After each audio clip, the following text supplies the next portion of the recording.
안녕하세요. 포토스케이프 세 번째 시간입니다. 이번 시간에는 SNS에 올릴 이미지 컨텐츠를 한번 제작을 해보도록 할 텐데요.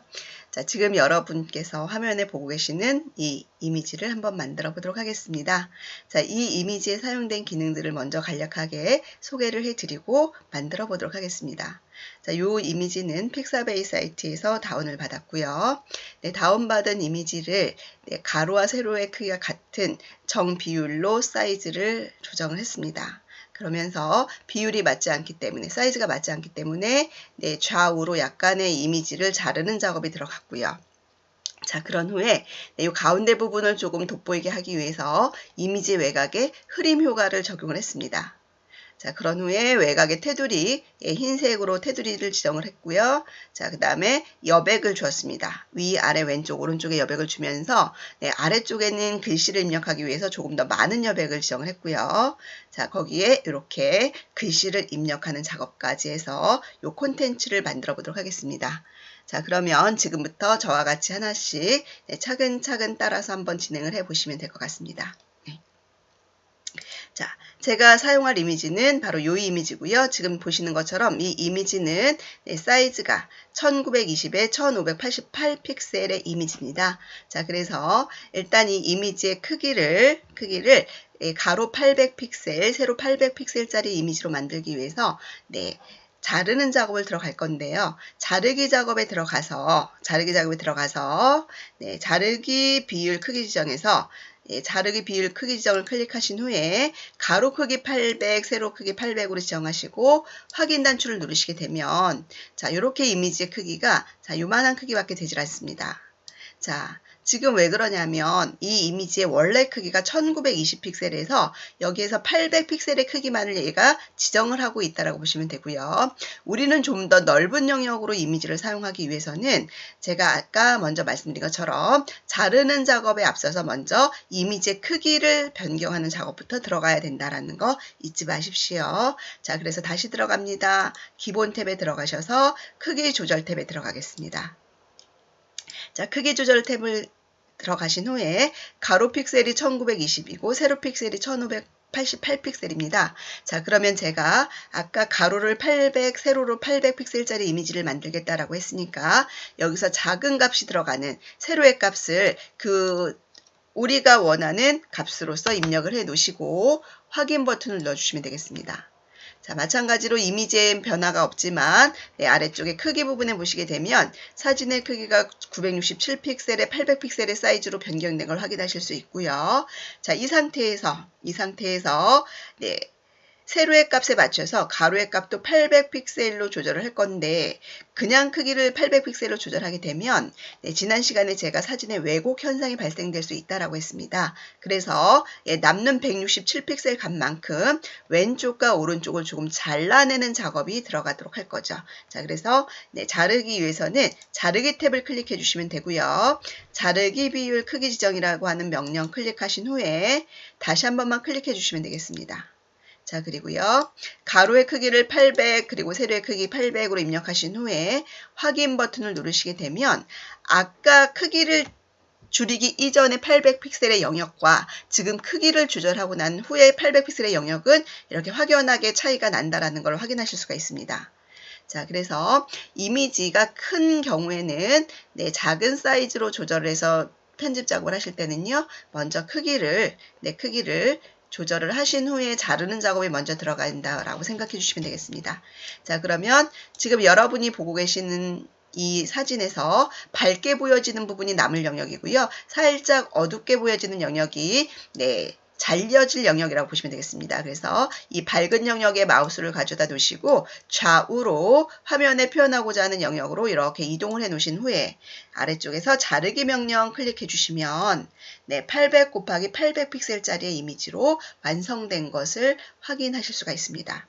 자, 이렇게 해서 이미지를 자르는 작업이 끝났고요. 자르는 작업이 끝나고 난 후에는 이제는 이렇게 이미지의 외곽에 약간 흐림 효과가 적용될 수 있도록 흐림 효과를 적용해 보도록 하겠습니다.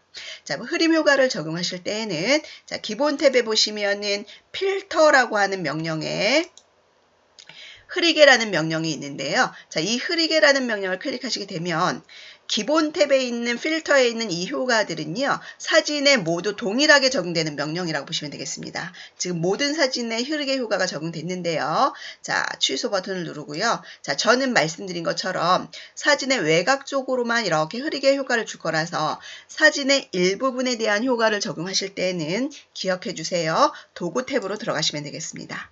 자, 도구 탭에 들어가시게 되면 효과 브러쉬라는 명령이 있고요. 효과 브러쉬라는 명령 클릭하시게 되면 우리가 기본 탭에서 보았던 효과들 중에 일부를 여기서 확인하실 수가 있는데, 자, 도구 탭에 있는 효과 브러쉬에 있는 명령은 브러쉬로서 내가 원하는 영역에만 그 해당 효과를 적용할 수 있다라고 생각해 주시면 되겠습니다. 자, 그러면 여기서 흐리게라는 명령을 보실 수 있고요. 자, 흐리게에서 제가 강을 한번 선택을 해 보겠습니다. 자, 그러면 이미지 위에 마우스를 가져갔을 때 이렇게 타원형 모양의 마우스 포인터 확인하실 수 있고요.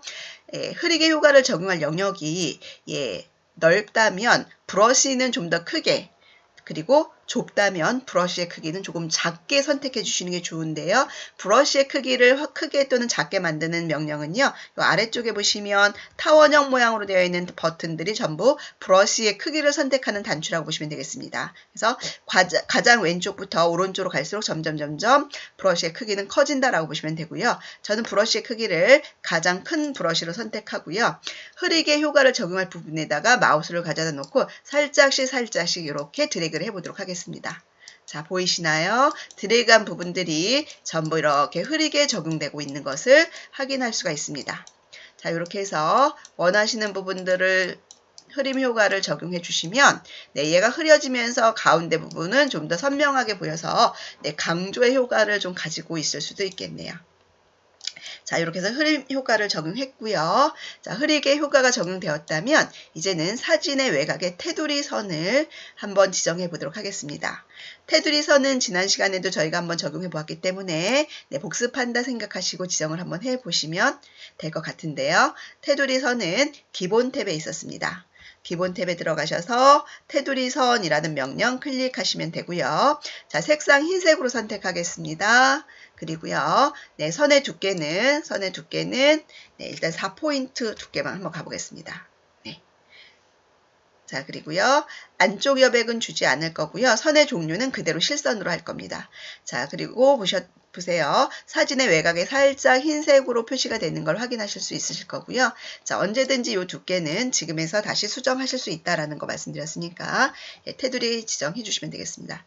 테두리를 제가 두께를 7포인트로 다시 적용했고요. 확인 단추 누르겠습니다. 자, 이제 우리는 사진의 외곽의 여백을 지정을 좀 해보도록 하겠습니다. 여백 탭 기본 탭에서 여백 명령 클릭하시면 되고요. 여백 색상은 배경 색상을 이렇게 라이트 오렌지로 한번 선택해 보도록 하겠습니다. 자, 그리고요, 위쪽에는 10포인트, 그리고 아래쪽에는 한 250 픽셀, 자, 그리고 왼쪽에는 10, 오른쪽에도 10. 그래서 왼쪽과 오른쪽, 위쪽에는 각각 10 픽셀만큼 주었고요. 아래쪽에는 255 픽셀 입력했습니다. 자, 여백을 지정하면 사진에서 그 값만큼, 여백의 값만큼 사진의 크기가 늘어난다라는 거 꼭 기억해 주시면 되겠습니다. 자, 이렇게 해놓고 확인 버튼 눌러보겠습니다. 자, 그랬더니 사진의 크기가 가로 820픽셀에 세로 1060픽셀로 변경된 것을 확인하실 수가 있겠네요. 자, 그러면 이제 이 아래쪽에다가 글씨를 입력해 보도록 할 건데요. 글씨 입력은 개체 탭에 들어가시면 개체 탭에 T 버튼이 바로 글을 입력하는 버튼이 되겠습니다. T 버튼 클릭하시면 되겠고, 자, 글자를 입력하기 위해서 이 글 대화 상자에서 기존에 있던 글씨를 지우신 후에 자, 제주 농장 하고 여기다가 제가 전화번호를 한번 넣어 보도록 하겠습니다.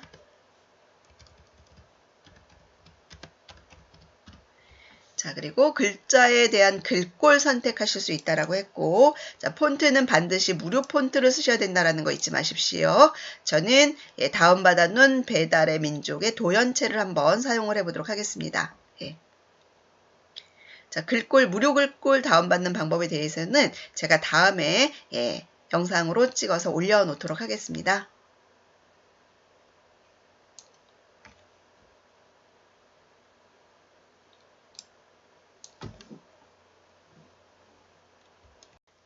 페달의 민족 도연체 선택했고요. 자, 오른쪽에서 바로 글자의 크기 지정하시면 되겠습니다. 자, 그리고요. 글자의 크기가 지정이 되었다면 글자의 색상 바로 선택해 주시면 되는데요. 저는 이렇게 글자의 색상 클릭하면 색상이 변경되는 것을 이미지에서 바로 확인하실 수 있으시니까 보시면서 선택하시면 되겠고, 저는 글자색은 흰색으로 선택하겠습니다. 자, 그리고 글자의 투명도가 들어가면 글씨가 잘 안 보이니까 투명도는 적용하지 않을 거고요. 글씨가 좀 더 잘 보일 수 있도록 글자의 외곽선을 살짝 주도록 하겠습니다. 외곽선 적용에 체크해 놓고요. 자, 글자의 외곽선은 검정색으로 들어가게 하겠습니다. 선의 굵기를 조금만 더 굵게 한번 해볼까요? 5포인트. 자, 이렇게 놓고 확인 단추 눌렀습니다. 자, 이렇게 해서 글자 상자가 하나 만들어졌고요. 이 글자는 크기를 조절해서, 크기는 외곽에 있는 흰색 점에다가 마우스 포인터를 맞추시고요. 크기 조절하시면 되고요. 글씨에다가 마우스를 갖다 올려놓으시고 이동하실 수가 있습니다. 자, 그리고 왼쪽에 있는 더하기는 하나를 더 만들어주는 복사라고 말씀드렸고요. 그리고 오른쪽에 있는 X단추는 삭제 명령을 가지고 있다고 했습니다. 자, 만일에 이 글자에 대해서 수정을 하려고 한다거나, 자, 글꼴을 바꾼다거나 글자의 색상을 바꾼다거나 하는 수정 작업을 들어가실 때는 클릭하신 후에 아래쪽에서 속성 고치기라는 명령을 클릭하신 후에 수정이 가능하다라고 말씀을 드렸습니다. 자, 이렇게 해서 수정할 것이 있으면 수정을 하시고, 수정이 모두 끝나고 나면 확인 버튼을 누르셔서 적당한 위치에 이렇게 갖다가 올려놔 주시면 되겠습니다.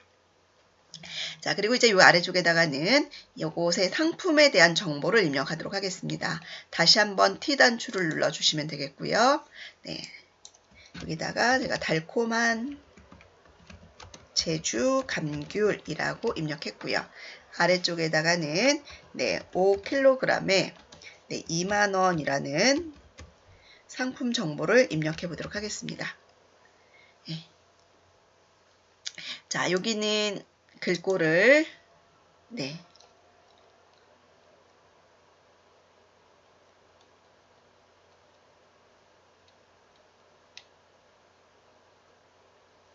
제주 한라산 글꼴로 한번 선택을 해보겠습니다. 자, 그리고 글자의 색상과 외곽선 그대로 두고 글자의 크기만 조금 크게 해서 확인 단추 누르겠습니다. 그리고 이렇게 아래쪽에 가져다 놓았고요. 여기 외곽에서도 글자의 크기 조절하실 수 있으시니까 테두리에서 이렇게 글자 크기 조절을 해주시면 되겠네요.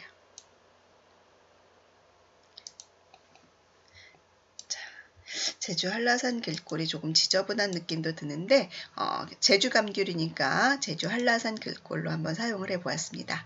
자, 이렇게 해서 SNS에 올릴 상품 이미지 컨텐츠 제작을 한번 해 보았고요. 자, 저장하겠습니다. 오른쪽 하단에 있는 저장 버튼 클릭하시고 다른 이름으로 저장. 자, 그리고 저장할 위치 지정하시고 제주 감귤 이미지라고 해서 저장을 해 보겠습니다. 자, 이렇게 해서 SNS에 올릴 이미지 컨텐츠 한번 만들어 보았습니다. 오늘 하루도 고생 많으셨습니다. 다음 시간에 뵙겠습니다.